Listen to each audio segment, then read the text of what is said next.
नमस्कार साथियों और भाई क्या हाल है। स्वागत है आपका आपके अपने YouTube channel bound to education में। लुसेंट जीके के हिस्ट्री के सेशन को आगे बढ़ाते हुए आज हम लोग मौर्योत्तर काल के बारे में जानेंगे, अर्थात कि ब्राह्मण साम्राज्य के बारे में पढ़ेंगे। अगर आप हमारे वीडियोस को रेगुलरली फॉलो कर रहे हैं, आपको पता होगा कि इससे पहले हम लोगों ने मौर्य साम्राज्य के बारे में चर्चा कर चुका था। हम लोगों ने जाना कि जो मौर्य साम्राज्य है उसकी स्थापना चंद्रगुप्त मौर्य के द्वारा किया गया, परंतु चंद्रगुप्त मौर्य के बाद अशोक ही एक ऐसा योग्य शासक हुआ जो कि मौर्य साम्राज्य के विस्तार के लिए कार्य किया तथा उसका विस्तार दक्षिण के क्षेत्रों तक भी किया। अशोक के बाद के शासक मौर्य साम्राज्य के प्रभुसत्ता को बनाए रखने में सक्षम नहीं थे। यही कारण है कि मौर्य साम्राज्य का जो अंतिम शासक था जिसका नाम था बृहद्रथ, अंतिम शासक का नाम क्या था? बृहद्रथ। इसी बृहद्रथ का एक सेनापति होता है जिसका नाम था पुष्यमित्र शुंग। पुष्यमित्र शुंग बृहद्रथ की हत्या करके मौर्य साम्राज्य को खत्म कर देता है और मगध में एक नए वंश शुंग वंश की स्थापना करता है जो कि ब्राह्मण साम्राज्य के अंतर्गत आते हैं। ब्राह्मण साम्राज्य के अंतर्गत इन्हीं वंशों में से हम लोग शुंग वंश, कण्व वंश, सातवाहन वंश और चेदी वंश की चर्चा करेंगे। और इन वंश को के संबंध में कहा जाता है कि इन वंशों के जो शासक थे वो ब्राह्मण जाति के थे और वैष्णव धर्म को मानते थे, जिसके कारण इन्हें ब्राह्मण साम्राज्य के अंतर्गत हम लोग पढ़ेंगे। तो चलिए आज की इस चैप्टर को शुरू करते हैं और सबसे पहले हम लोग शुंग वंश के बारे में जानेंगे। तो शुंग वंश की जो स्थापना है वो पुष्यमित्र शुंग ने किया था। अब ये पुष्यमित्र शुंग कौन था? पुष्यमित्र शुंग जो था ये मौर्य साम्राज्य का अंतिम शासक जो कि बृहद्रथ था उसका सेनापति था। ठीक है, और उसकी हत्या कर देता है और मगध में नए साम्राज्य शुंग वंश की स्थापना करता है। सबसे पहले शुंग वंश की स्थापना करने के बाद पुष्यमित्र शुंग ने इसकी जो राजधानी है वो विदिशा में स्थापित की। इससे पहले हम लोगों ने पढ़ा कि जो मौर्य साम्राज्य की राजधानी थी वो कहाँ था? वो पाटलिपुत्र के क्षेत्रों में था। लेकिन जैसे ही शुंग वंश की स्थापना किया गया, इसकी राजधानी को विदिशा में स्थापित की गई। और जो पुष्यमित्र शुंग था ये ब्राह्मण जाति का माना जाता था। ठीक है, जिसके कारण इस शुंग वंश को ब्राह्मण जाति के रूप में हम लोग जानते हैं। यहाँ पे एक चीज इंपॉर्टेंट है आपके एग्जाम के दृष्टिकोण से। शुंग वंश के जो राजा थे पुष्यमित्र शुंग, उन्होंने मीनांडर को पराजित किया था। और ये मीनांडर कौन था? आगे हम लोग भारत में यवन के शासकों का जो आक्रमण पढ़ेंगे उसमें हम लोग इसमें डिटेल में चर्चा करेंगे। फिर भी मैं इसमें बता देता हूँ, जो ये मीनांडर था ये हिंदू यूनानी शासक था। ठीक है, इसे आप डिमेट्रियस का उत्तराधिकारी कह सकते हैं और इसी को पुष्यमित्र शुंग ने पराजित किया था। उस समय मीनांडर ने उत्तर पश्चिम के क्षेत्रों में जैसे कि पंजाब, उसके बाद अफगानिस्तान में और सिंध के प्रांतों में मीनांडर ने अपना आधिपत्य जमा लिया था, परंतु मगध के क्षेत्रों में आधिपत्य नहीं जमा सका था क्योंकि पुष्यमित्र शुंग मीनांडर को बार बार पराजित कर देता था। पुष्यमित्र शुंग ने 2 बार अश्वमेध यज्ञ करवाया था। अब ये अश्वमेध यज्ञ क्या है ये आपको पता होगा। अगर आप रामायण या फिर महाभारत पढ़े होंगे तो आपको पता होगा कि अश्वमेध यज्ञ में यज्ञ किया जाता है। पूजा पाठ करने के बाद एक अश्व को छोड़ दिया जाता है तथा उसके पीछे राजा के सैनिक भी जाते हैं तथा उन वे जिन जिन राज्यों में विचरण करते हैं वे राज्य राजा के नाम का हो जाता है। और या फिर कोई उसको उस अश्व को चुरा लेता है तो राजा के सैनिकों से उन्हें युद्ध करना पड़ता है। यही होता था अश्वमेध यज्ञ।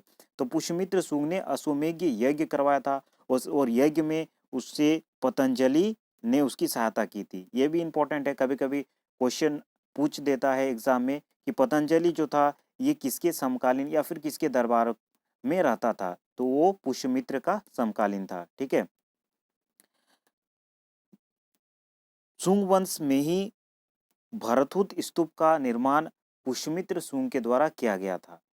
इसमें और एक चीज इंपॉर्टेंट है कि जो उस समय स्तूप होते थे, इमारती होते थे, उसमें पत्थर का जो बैरिकेटिंग किया जाता था वो भी शुंग वंश के शासन के दौरान ही शुरू हुआ था। ठीक है, यह भी आपको ध्यान रखना है।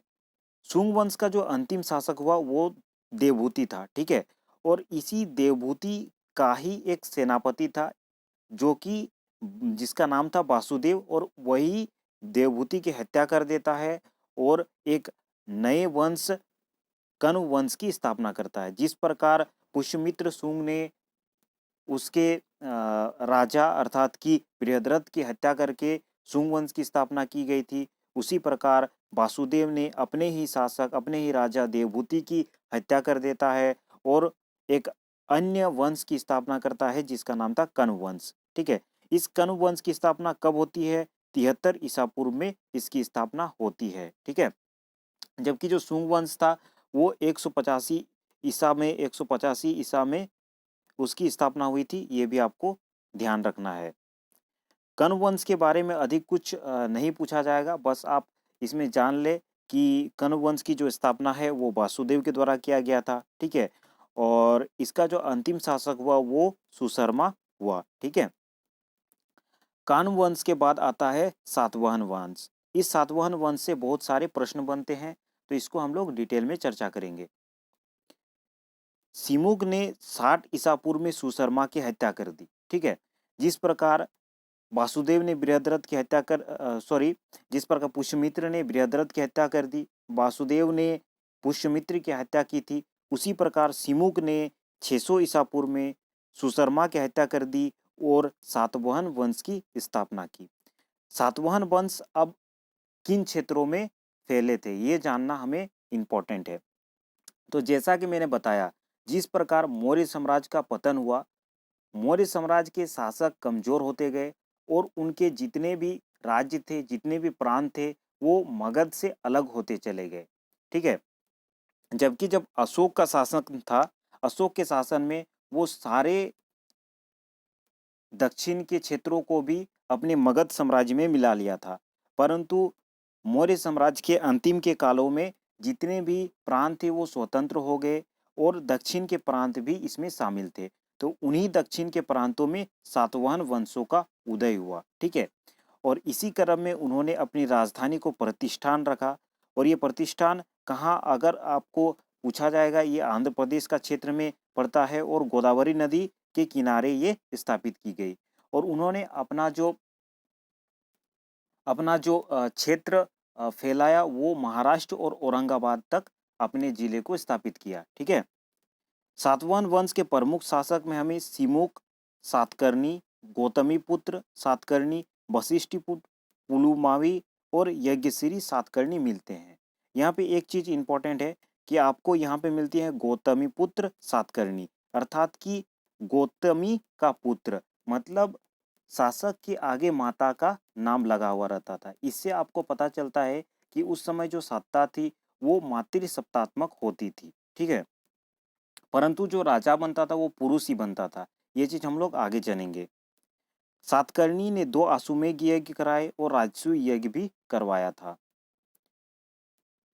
सातवाहन शासकों के समय के प्रसिद्ध साहित्यकार हाल और गुणाढ्य थे।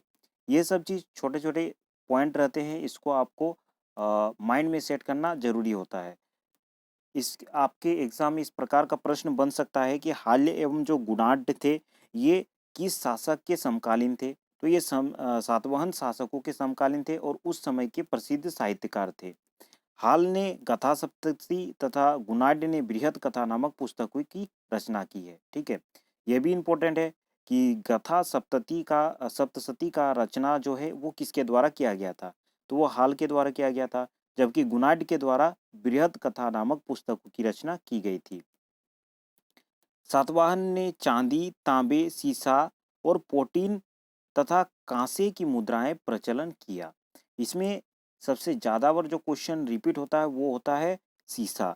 ये क्वेश्चन बहुत बार एसएससी के एग्जाम में पूछे गए हैं, रेलवे के एग्जाम में भी पूछे गए हैं, यहाँ तक कि यूपीएससी के एग्जाम में भी ये क्वेश्चन आ चुका है कि जो सीसा का सिक्का किसके द्वारा सबसे ज्यादा चलाया गया था? तो आपका आंसर हो जाएगा सातवाहन वंशों के द्वारा। सातवाहन अपना सिक्का ढालने में जिस शीशे का इस्तेमाल करते थे उसे रोम से मंगाया जाता था। ठीक है। और एक चीज यहाँ पे इम्पोर्टेंट है कि भूमि अनुदान करने की प्रथा का शुभारंभ किसके द्वारा किया गया था? वो सातवाहन वंशों के द्वारा ही किया गया था। अब भूमि अनुदान क्या है? जो ब्राह्मण पूजा करने आते थे तो उनको भिक्षा के बदले एक जमीन का टुकड़ा दे दिया जाता था, या फिर जो दास होते थे वे उनके काम के बदले उसे जमीन का एक टुकड़ा दे देते थे। लेकिन बाद में इस प्रकार से हुआ कि वे जमीन का टुकड़ा प्राप्त करते करते एक अपना ही साम्राज्य इकट्ठा करने लग गया। ठीक है। तो किसी साम्राज्य के अंदर में एक साम्राज्य, इसके बारे में भी हम लोग आगे हमें मिलेंगे और इसके बारे में चर्चा करेंगे। ठीक है। और ये हमें कहाँ भूमि अनुदान की सर्व प्राचीन पुरालेखीय प्रमाण हमें कहाँ मिलती है? ये नानाघाट अभिलेख में मिलती है। ये चीज भी आप याद रखिएगा। उसके बाद हम लोग आगे बढ़ते हैं और जानते हैं कि सातवाहन की राजकीय जो भाषा थी वो प्राकृत और लिपि जो थी वो ब्रह्मी लिपि थी। ठीक है। सातवाहनों में हमें मातृसत्तात्मक ढांचा, जैसे कि मैंने बात किया, मातृसत्तात्मक ढांचे का आवास मिलता है। उनके राजाओं के नाम जिनकी माताओं के नाम से शुरू होता था, जैसे गौतमी पुत्र, वशिष्ठी पुत्री, वशिष्ठी पुत्र आदि। लेकिन सातवाहन वंशों के राजकुल पितृसत्तात्मक था, अर्थात कि राज सिंहासन पर का जो उत्तराधिकारी होता था वो पुत्र ही होता था। ठीक है। नेक्स्ट है कि सातवाहन शासकों ने ग्रामीण क्षेत्रों में प्रशासन का काम गोलमिक को सौंपा था। गोलमिक एक सैनिक टुकड़ी का प्रधान होता था जिसमें 9 रथ, 9 हाथी, 25 घोड़े और 45 पैदल सैनिक हुआ करते थे। यहाँ पे नाम याद रखिएगा गोलमिक की। जो ग्रामीण क्षेत्रों में प्रशासन किसके द्वारा चलाया जाता था? वो गोलमिक के द्वारा चलाया जाता था। गोलमिक में किस प्रकार के सैनिक टुकड़ी होते थे? 9 रथ होते थे, उसमें 9 हाथी होते थे और 25 घोड़े और 45 पैदल सैनिक होते थे। सातवाहनों के प्रमुख स्थापत्य कला में कौन कौन सा प्रमुख है? कार्ले का चैत्य, अजंता एवं एलोरा की गुफाएं जो कि सबसे अधिक इंपॉर्टेंट है, अमरावती किला का विकास, सातकर्णी एवं अन्य सभी सातवाहन शासक दक्षिणापथ के स्वामी कहे जाते थे। ठीक है। दक्षिणापथ के स्वामी क्यों कहे जाते थे? क्योंकि इनका जो राज्य था वो दक्षिण के क्षेत्रों में, आंध्र, महाराष्ट्र के क्षेत्रों में वो फैला हुआ था, इसीलिए ये दक्षिणापथ के स्वामी कहे जाते थे। ठीक है। सातवाहन राज्य ने उत्तर और दक्षिण भारत के सेतु का निर्माण करवाया था। और सातवाहन राज्य ने ही उत्तर और दक्षिण भारत के बीच के एक सेतु का निर्माण करवाया गया था। उसके बाद ब्राह्मण साम्राज्य का जो अंतिम साम्राज्य है चेदी राजवंश के बारे में हम लोग चर्चा करते हैं। अशोक के मृत्यु के उपरांत संभवतः प्रथम शताब्दी ईसा पूर्व में कलिंग में चेदी राजवंश का उदय हुआ।